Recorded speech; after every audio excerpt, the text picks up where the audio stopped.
Hola,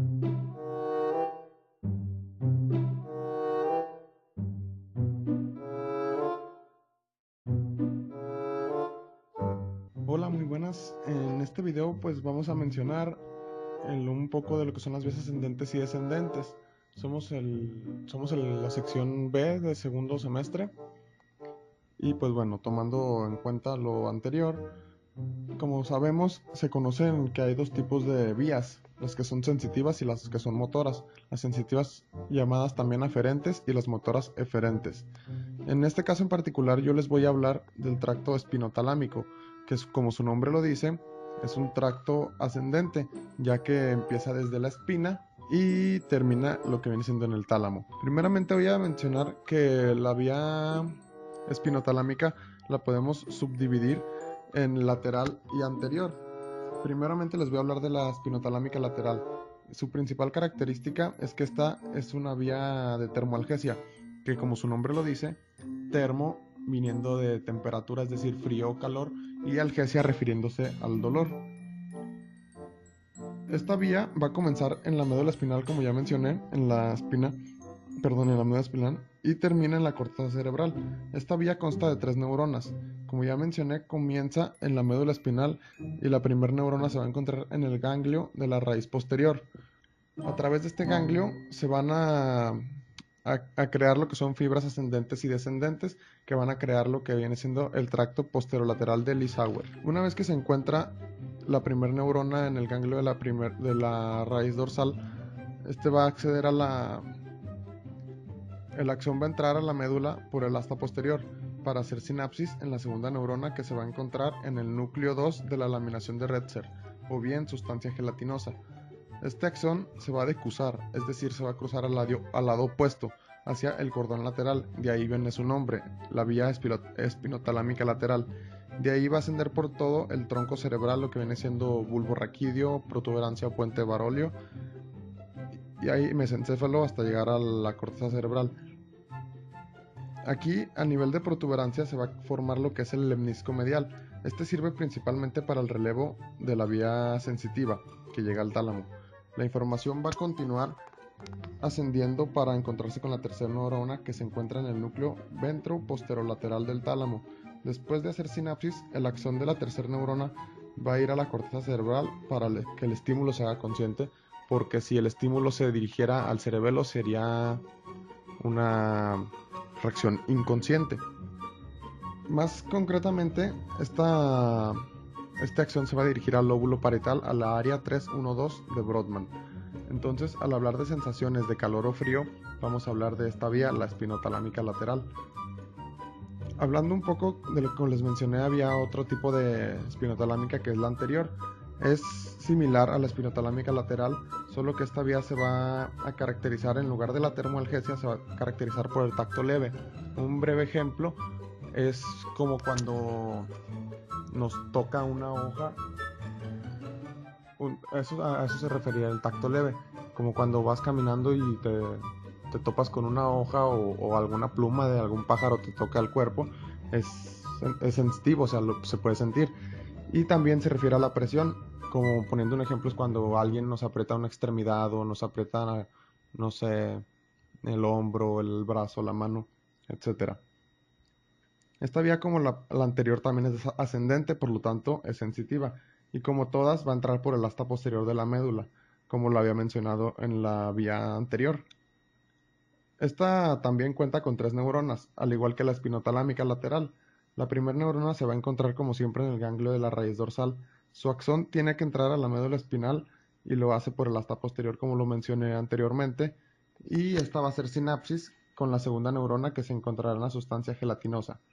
El axón de esta neurona se va a decusar, es decir, que se va a cruzar al lado opuesto al asta anterior. Es aquí lo que la diferencia de la espinotalámica lateral, que como vimos en la espinotalámica lateral se decusa hasta el tronco lateral, y aquí se va a decusar hacia el asta anterior de la médula. De ahí va a ascender por todo el tronco cerebral, al igual que el tracto lateral, y esta igualmente, a nivel de protuberancia, va a formar el lemnisco medial, que sirve como relevo sensitivo. El axón va a continuar ascendiendo hacer sinapsis con la tercera neurona que se va a encontrar en el núcleo ventroposterolateral del tálamo. Una vez que hace sinapsis con la tercera neurona, la acción de esta neurona se va a dirigir hacia la corteza, más concretamente al lóbulo parietal área 312 de Brodmann, para poder hacer que el impulso se haga consciente. Y esto sería todo de lo que viene siendo el tracto espinotalámico. En esta ocasión vamos a hablar del tracto corticoespinal. Esto es el tracto que va a descender desde la corteza motora, que es lo que tenemos aquí arriba. Aquí está señalado. Y tiene una decusación, como se ve en esta porción, y llega hacia la médula espinal, que es lo que se representa acá abajo. Esta neurona, que es la que tenemos arriba, se le conoce como primera neurona, o mejor conocida como neurona motora superior.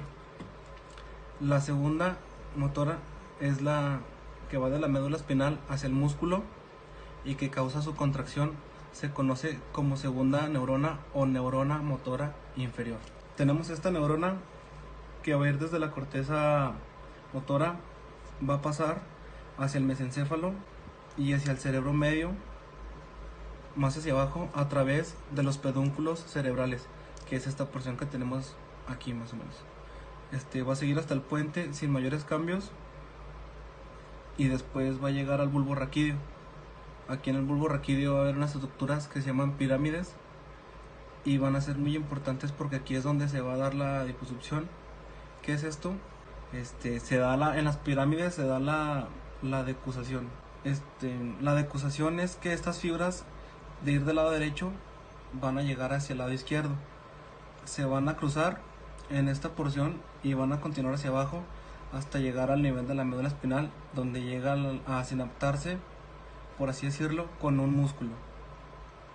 Esto sucede en el 90% de las fibras de esta porción, y este tracto, a partir de esta porción y de esta decusación, es el 90%, se va a llamar tracto corticoespinal lateral. El otro 10% que no va a cruzarse va a seguir por su lado de donde venía y se va a cruzar hasta llegar al nivel de la médula ósea, donde va a sinaptar con este músculo. Este 10% se denomina tracto corticoespinal anterior, o puede ser también ventral, dependiendo de su posición. Se cree que hay diferente función,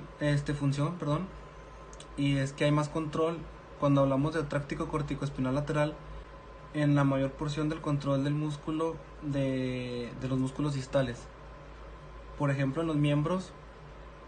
Y el tracto corticoespinal ventral tiene una mayor inervación en los músculos proximales, por ejemplo en los músculos del tórax pues los del tórax o los del tronco. Buenas tardes. En esta ocasión hablaremos acerca del fascículo grácil y cuneiforme, que tiene la función de la sensibilidad consciente de los músculos y articulaciones del cuerpo.